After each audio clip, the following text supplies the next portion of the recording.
各位香港市民，大埔最近嘅悲劇都等我哋大家都感到好悲痛。我哋邊個都唔想再次睇過類似嘅悲劇會以任何嘅方式重複嘅。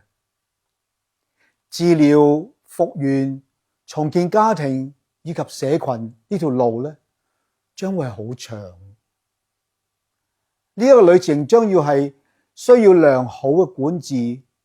同埋稱職嘅立法支援。我哋可以考慮採取一個步驟嘅，就係行使我哋嘅公民責任，喺今個禮拜日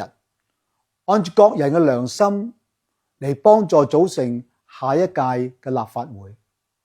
而我哋祈禱新嘅一屆立法會能夠明智咁樣同政府共事，並且更好咁樣履行為住公益要把關同埋監察嘅職責。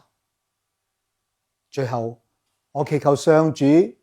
好貼近咁樣祝福呢一次係康復同埋重建旅程之中嘅大埔火災幸存者同佢哋嘅同行者。